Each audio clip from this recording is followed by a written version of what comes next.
হঠাৎ টাকার প্রয়োজন হলে কোরআনে কারিমের 4টি সূরা একসাথে যদি পড়েন তাহলে আল্লাহ পাক অবশ্যই আপনাকে সাথে সাথে রিজিক দান করবে এবং অঢেল সম্পদের মালিক আল্লাহ সুবহানাহু ওয়া তাআলা আপনাকে বানিয়ে দিবে। এটা আমার কথা নয়, বিশ্বনবী সাল্লাল্লাহু আলাইহি সাল্লাম বলেন, আনাস ইবনে মালিক রাদিয়াল্লাহু তাআলা আনহু থেকে হাদিস এসেছে যে নবী করিম সাল্লাল্লাহু আলাইহি ওয়াসাল্লামের কাছে জনৈক এক ব্যক্তি আসলেন। রাসূল করিম সাল্লাল্লাহু আলাইহি ওয়াসাল্লাম তাকে প্রশ্ন করলেন, হাল তাযাওয়াজতা ফুলান, হে তুমি কি বিয়ে করেছো? তখন ওই ব্যক্তি উত্তর দিয়েছে, ইয়া রাসূলুল্লাহ আমি তো বিয়ে করি নাই, তার কারণ হচ্ছে আমার কাছে সম্পদ নাই। নবী করিম সাল্লাল্লাহু আলাইহি ওয়াসাল্লাম বলেছেন, তুমি কি কোরআনে কারিমের ওই 4টি সূরা জানো না, যে 4টি সূরা পড়লে পরে আল্লাহ পাক তোমাকে অঢেল সম্পদের মালিক বানিয়ে দিবে। সুবহানাল্লাহি ওয়া বিহামদিহি সুবহানাল্লাহিল আযীম। এই আমলটা আমরা প্রত্যেকে করার ট্রাই করব ইনশাআল্লাহ। প্রথম নাম্বার হচ্ছে সূরা ইখলাস। এই সূরা ইখলাসের অনেক ফজিলত, শুধুমাত্র সূরা ইখলাসের 300 বেশি ফজিলত আছে। সুবহানাল্লাহি ওয়া বিহামদিহি সুবহানাল্লাহিল আযীম। এখন আপনি সূরা ইখলাস যদি পড়েন, নবী করিম সাল্লাল্লাহু আলাইহি সাল্লাম বলেন, কোন ব্যক্তি যদি 10 বার সূরা ইখলাস পড়ে আল্লাহ পাক জান্নাতে তার জন্য একটা সুন্দর ঘর বানিয়ে দেয়। সুবহানাল্লাহি ওয়া বিহামদিহি সুবহানাল্লাহিল আযীম। এই জন্য প্রথম নাম্বার হচ্ছে সূরা ইখলাস, এটা আমরা নিয়মিত পড়ব। দ্বিতীয় নাম্বার হচ্ছে সূরা নসর।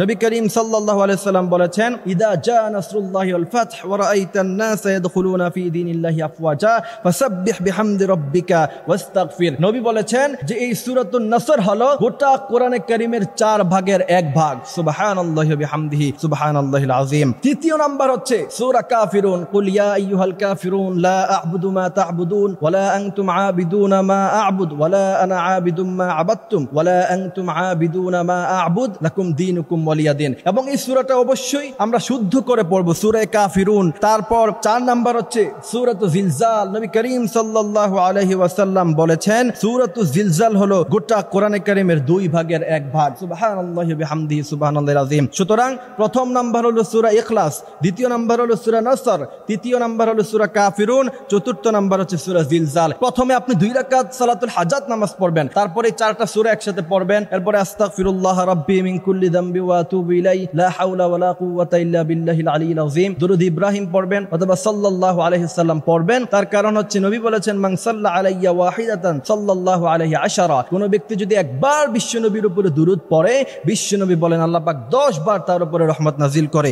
এরপরে যদি আপনি আমলটা করার পরে আল্লাহ পাকের কাছে চাইতে পারেন, আল্লাহ বলেন, ইন্না রাব্বাকা ইয়াবসুতুর রিজকা লিমান ইয়াশা ওয়া ইয়াকদির। আমার কাছে অজস্র আছে, অসংখ্য আছে, তুমি কত চাও আমি আল্লাহ তোমাকে দিয়ে ভরপুর করে দিব। এই জন্য আমরা অবশ্যই এই আমলটি করব ইনশাআল্লাহ। আল্লাহ পাক আমাদেরকে আমলটি করার তৌফিক দান করুক, আমিন।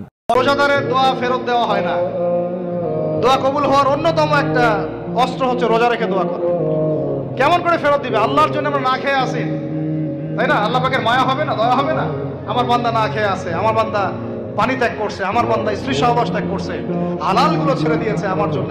তা আমি কেন তার দোয়া? অবশ্যই আল্লাহ পাক উপযুক্ত মনে করলে দোয়া কবুল করবেনই করবেন ইনশাআল্লাহ।